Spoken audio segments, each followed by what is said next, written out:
চিটাং থেকে কুনমিংয়ে যে ফ্লাইটটা দিয়েছে সেই ফ্লাইট দিয়ে তো সাধারণ মানুষ যেতে পারবে না।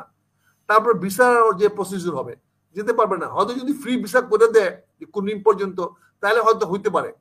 আর হ্যাঁ, আমি যেটা বলছি যে একসময় কিন্তু আমাদের দেশে মাহাতির মোহাম্মদও পড়তে আসছিল, ডাক্তারি পড়তে আসছিল বাংলাদেশ মেডিকেল, ঢাকা মেডিকেল কলেজে। Nothing but all lies, every ওয়ার্ডে সেই ভাবখানা, কিছুই জানে না, সে কিছুই বুঝে না, কিছুই সে করে নাই। So উপদেষ্টা cannot lie like this in public audience, cannot lie like this. যদি সামনাসামনি কথা হতে বলতাম কোথায় কোথায় সে মিথ্যা কথা বলেছে, কোথায় কোথায় অসত্য কথা বলেছে। আমরা মিথ্যা বলি, বলি অসত্য, আমরা পার্লামেন্টারি ল্যাঙ্গুয়েজে বলি অসত্য। ঢাকা শহরটা একটা সিটি অফ টেরর হয়ে গেছে। ঢাকা শহরে সবাই ডাবল দরজা লাগায় ঘুমাইতেছে আজকে বলে। এবং যে ঢাকা মেট্রোপলিটন ম্যাজিস্ট্রেট যে কথাগুলো মেট্রোপলিটন থেকে যেগুলো বলা হচ্ছে, মনে হচ্ছে ঢাকার কারো বাড়িঘর সেফ না। এমনকি ছুটি যারা চলে গেছে তাদেরকেও বলছে আপনারা বাড়িতে এসে খবর নিয়ে যাবেন, বাড়িঘর ঘন্টায় ঘন্টা চেক করে যাবেন বাড়িঘর ঠিক আছে কিনা। চীনের আমাদের প্রধান উপদেষ্টা সাহেবের সফরের পরে ভারত এবং আমেরিকা দুটোই খুশি হবে, দুটোই খুশি হবে। এই জন্য তারা যে ওরিটা ছিল যে রাজনৈতিক একটা সমঝোতা হয় কিনা, বিশেষ করে কোয়াড নিয়ে কোনো কথাবার্তা হয় কিনা, তিস্তা নিয়ে কোনো সিদ্ধান্ত হয়ে যায় কিনা, এইগুলা নিয়ে ওরা ওরিট ছিল। ওদের দুইটা কারণই ছিল ওরিট হওয়ার। একটা হলো যে পলিটিক্যাল কোয়াডের ডিসিশন কি হবে, আর তিস্তা নিয়ে কি হবে, কিছু হবে কি হবে না। দুইটা একটা হয়নি, দুইটা একটা হয় নাই। আর রোহিঙ্গা নিয়ে যে কথাটা বলেছেন সেটা তো উনি বাদ কাবাদ, উনি আহ্বান জানিয়েছেন, কোন রেসপন্স করে নাই চায়না অথরিটি, আহ্বান জানিয়েছেন। আর সবচেয়ে যে জিনিসটা হয়েছে সেটা হচ্ছে যে আজকে যখন উনি চীন থেকে বাংলাদেশে আসছিলেন তখন মাঝখানে ছিল মায়ানমার। মায়ানমার আমাদের নিকট প্রতিবেশী, তাদের কয়েকশো লোক, 1600 লোকের বেশি লোক মারা গেছে। একটা শব্দ আমি উচ্চারণ করতে দেখলাম না। উনি তো ইচ্ছা করলে একটা একটা সহানুভূতি জানাতে পারতো তাদেরকে। এটা তো একটা আমার ফরেন পলিসি বা আমার নেইবারিং এর সঙ্গে পলিসির মধ্যে পড়তো। আমি যেহেতু রোহিঙ্গাদের পক্ষে কথা বলবো, রোহিঙ্গারা তো মায়ানমারের লোক, সেই মায়ানমারের প্রতি আমাদের কিছু কথা বলার দরকার ছিল। তো সবকিছু মিলে আমার মনে হয় চীনের সফরে কারো কারো হয়তো সুবিধা হইতে পারে, কিন্তু সুবিধা হওয়ার মতো কাউকে দেখি না তো। কারণ চায়না বই প্রিন্ট করবেন, বাংলাদেশের ল্যাঙ্গুয়েজে প্রিন্ট করবেন, এখন তো গুগলই আছে। এখন তো গুগলকে বলে দিলেই যে কোনো ভাষার বই ওদের নো টাইম প্রিন্ট করে দেবে। এআই আছে, এআই কে বলে দিলে প্রিন্ট করে দেবে। এটা জন্য তো প্রোটোকল সাইন করা দরকার পড়ে না, চুক্তি সাইন করা দরকার পড়ে না। এগুলো তো কাকে যে কি হাইকোর্ট দেখাচ্ছেন। হ্যাঁ, সেরকম কোনো প্রতিক্রিয়া আসবে না যুক্তরাষ্ট্র এবং ইয়ে থেকে, ভারত থেকে না, কোনো প্রতিক্রিয়া দেবে না, ওরা হ্যাপি। আর উনি যেটা বললেন যে স্বাস্থ্য সেবা নিয়ে, দেখেন আমাদের লোকে, সাধারণ মানুষ স্বাস্থ্যের জন্য ভারতে যায়, সাধারণ মানুষ, বড় লোকরা যায় না, সাধারণ মানুষ যায় কম খরচে। কলকাতার কাছাকাছি হয়, ডাক্তাররা ভালো ব্যবহার করে, ওখানে নার্সিংটা ভালো, চেন্নাইয়ের নার্সিংটা ভালো, তাই যায় কম খরচে, 5-7 হাজার টাকা 10,000 টাকা খরচ করে তারা পৌঁছতে পারে। কিন্তু চিটাং থেকে কুনমিংয়ে যে ফ্লাইটটা দিয়েছে সেই ফ্লাইট দিয়ে তো সাধারণ মানুষ যেতে পারবে না। তারপর ভিসার যে প্রসিডিউর হবে, যেতে পারবে না। হয়তো যদি ফ্রি ভিসা করে দেয় কুনমিং পর্যন্ত, তাহলে হয়তো হইতে পারে। আর হ্যাঁ, আমি যেটা বলছি যে একসময় কিন্তু আমাদের দেশে মাহাতির মোহাম্মদও পড়তে আসছিল, ডাক্তারি পড়তে আসছিল বাংলাদেশ মেডিকেল, ঢাকা মেডিকেল কলেজে। আমাদের ডাক্তাররা, প্রচুর ডাক্তার আছে, কিন্তু তাদেরকে এখন যে ডাক্তার তৈরি হচ্ছে তাদেরকে প্রপার ডাক্তার তৈরি করা হচ্ছে না। হাতে গোনা কয়েকটা মেডিকেল কলেজ ছাড়া বাকি গুলোতে খুব একটা ডাক্তারি পড়াশোনা করা হয় না। তার চেয়ে আমাদের গ্রামের ওই যে হোমিওপ্যাথি ডাক্তার বা ওই যে ওই গ্রাম্য ডাক্তার, তারা অনেক ভালো ট্রিটমেন্ট দিচ্ছে, অনেক ভালো কাজ করতেছে, ইভেন কি তারা সার্জারি বন্ধ করতেছে। আর অপারেশন গুলো তো ওই যে মেয়েদের গঠিত অপারেশন তো ওরাই করে, তো ডাক্তাররাই করে, ওরা করে না। কাজে এখানে চীনের সঙ্গে যদি আমরা করতে পারতাম, চীন যদি আমাদেরকে টেকনিক্যাল সাপোর্ট দিত, অর্থাৎ মেডিকেল ইকুইপমেন্ট সাপোর্টটা যেহেতু চীনে খুব চিপার হয়ে গেছে, কারণ আপনি জানেন ইউরোপিয়ান মেডিকেল বা আমেরিকান মেডিকেল ইকুইপমেন্ট গুলো ভেরি এক্সপেন্সিভ, ভেরি সফিস্টিকেটেড।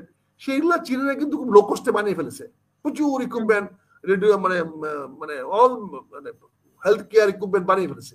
এইগুলো যদি বাংলাদেশ সরকার এনে এখানে যদি আরো সস্তা করে দিয়ে প্রতিটা ঘরে ঘরে পৌঁছে দিয়ে, গ্রামে গঞ্জে যে হাসপাতাল আছে তাদেরকে যদি একটা ভালো একটা ট্রে, ভালো একটা সিজার, ভালো জিনিসপত্র স্টেনলেস স্টিলের পৌঁছে দিতে পারে, তাহলে মনে হয় যে আমাদের মেডিকেলটা অনেক ইমপ্রুভ হইতো। আমাদের যে পরিমাণ হাসপাতালগুলো তৈরি হয়েছে, এই হাসপাতালগুলোতে যদি আমরা আরেকটু কম দামে সস্তায় যদি আমরা তাদেরকে মেডিকেল কেয়ার ইউনিট গুলো দিতে পারতাম, মেডিকেল কেয়ার ইকুইপমেন্ট পৌঁছে দিতে পারতাম, অনেক ভালো হতাম। চীনকে ধন্যবাদ জানাই, তারা মেডিকেলের জন্য আমাদেরকে রাস্তা খুলে দিয়েছেন, আমি সাধুবাদ জানাই চীনকে জন্য। এটাকে যদি সফলতা বলতে চান, হ্যাঁ এটাকে আমি সফলতা বলবো, যেহেতু হেলথ কেয়ারের জন্য করেছেন, এটাকে আমি একটা সফলতা হিসেবে ধরে নিব। এবং আজকেই তারা আবার ফ্লাইট খুলে দিয়েছে, তারা বলছেন, এটাকে আমি অবশ্যই সফলতা দিব। কিন্তু আমার রাজনৈতিক কোনো সফলতা আসে নাই। আর বিএনপি যে বলছেন আন্দোলনের কথা, আমার আরেকটা প্রশ্ন ছিল যে ভারতে বসে ষড়যন্ত্র করছে, বিভিন্ন পত্রিকায় আমরা দেখতে পাচ্ছি যে শেখ হাসিনা বা আরো অনেক স্বরাষ্ট্রমন্ত্রীর কথা আমরা শুনতে পাচ্ছি, বিভিন্ন ধরনের ষড়যন্ত্র করছে। ষড়যন্ত্র তো করবে, আলোচনা তো করবে। রাষ্ট্রের ক্ষমতা পরিবর্তন করা তো প্রতিটা মানুষের প্রতিনিয়ত ভাবনা। তো তাদেরকে ওভারকাম করা সম্ভব? মানে এই আমরাও তো সারাদিন চিন্তা করি কি করে ইউনূস সাহেবকে সরাইয়া তারেক রহমানকে প্রধানমন্ত্রী বানাবো। এটা তো আমাদের সারাদিন চিন্তা, মাথার মধ্যে একটাই। সেটা তো বিএনপি চিন্তা, আওয়ামী লীগ কে চিন্তা করতে পারে এখনকার যে পরিস্থিতি? পারবে না। এনিবডি এনি হিউম্যান বিং কে। আমিও চিন্তা করি কেমনে ভারত দখল করা যায়। তারা তো পালিয়ে গেল, আমিও তো কেমনে আমেরিকান দখল করতে পারি, এটা তো আমিও চিন্তা করি যে পুরো আমেরিকান রাষ্ট্রটা আমার নিয়ন্ত্রণে নিয়ে আসতে পারতাম। এটা তো এভরিবডি, তার চিন্তার একটা অধিকার। ষড়যন্ত্র বলবেন কখন? যখন কেউ ফিজিক্যালি আইসে আপনাকে বাধাগ্রস্ত করবে, তখন। এখন আমরা তো ইউনূস সাহেবকে পরিবর্তনের জন্য আমরা বিএনপি বলছি আমরা আন্দোলনে যাব, মাঠে নামো, কারণ আমরা একটা নির্বাচিত সরকার চাই। এবং সেই নির্বাচিত সরকারে আমরা এও বলেছি যে বিএনপি নির্বাচিত হলে জাতীয় সরকার গঠন করবে এবং সেই জাতীয় সরকারের দরকার পড়লে ডক্টর ইউনূস সাহেবকে পরবর্তী 5 বছরের জন্য প্রধানমন্ত্রী রাখা হবে।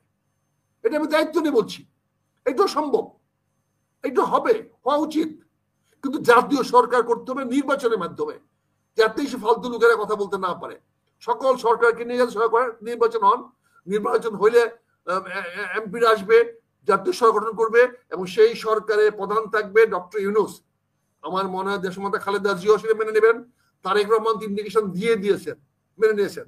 এবং সম্প্রতি আমি দেখলাম পিনাকিও একই কথা বলছে, পিনাকি ভট্টাচার্য বলছে যে হ্যাঁ ওনাকে রেখে আমরা একটা ট্রানজিশন করা হোক, 2-3 বছর থাকলে ডক্টর ইউনূস তখন পিসফুলি কাজ করতে পারবো।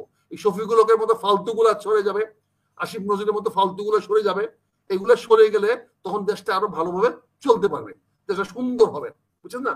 আসিফ মামুন থেকে কালকে আসিফ ইকবালের একটা বক্তব্য শুনলাম ওই চ্যানেলে, ফুল অফ লাইস, মানে nothing but all lies, every ওয়ার্ডে সেই ভাবখানা, কিছুই জানে না সে, কিছুই বুঝে না, কিছুই সে করে নাই। So, উপদেষ্টা cannot lie like this in public audience, cannot lie like this. যদি সামনাসামনি কথা হতে বলতাম কোথায় কোথায় সে মিথ্যা কথা বলেছে, কোথায় কোথায় অসত্য কথা বলেছে। আমরা মিথ্যা বলি অসত্য, আমরা পার্লামেন্টারি ল্যাঙ্গুয়েজে বলি অসত্য। আসিফ ইকবাল, আসিফ সাহেব একজন আমাদের আইন উপদেষ্টা, আসিফ নজরুল আইন উপদেষ্টা এবং টিচার, ব্যক্তিগত বাদ দিলাম, একজন টিচার, ইউনিভার্সিটির শিক্ষক।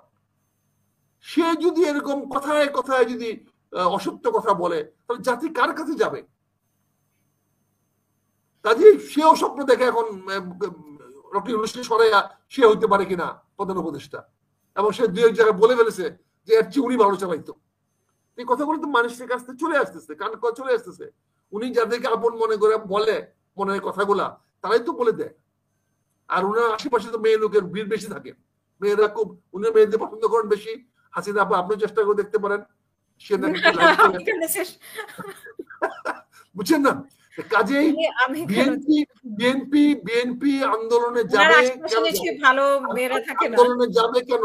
যাওয়ার তো দরকার নাই, কারণ নির্বাচনটা হয়ে গেলে আন্দোলন করতে যাবো কেন? আমরা আন্দোলনে যাবে বিএনপি, একটা রাজনৈতিক দল, তার তো স্টেক আছে, সে তো এই অন্যায়গুলো মাথায় পেতে নিতে পারে না। আজকে ঢাকা শহরটা একটা সিটি অফ টেরর হয়ে গেছে, ঢাকা শহরে সবাই ডাবল দরজা লাগায় ঘুমাইতেছে। আজকে বলেন, এবং যে ঢাকা মেট্রোপলিটন ম্যাজিস্ট্রেট যে কথাগুলো মেট্রোপলিটন থেকে যেগুলো বলা হচ্ছে, মনে হচ্ছে ঢাকার কারো বাড়িঘর সেফ না।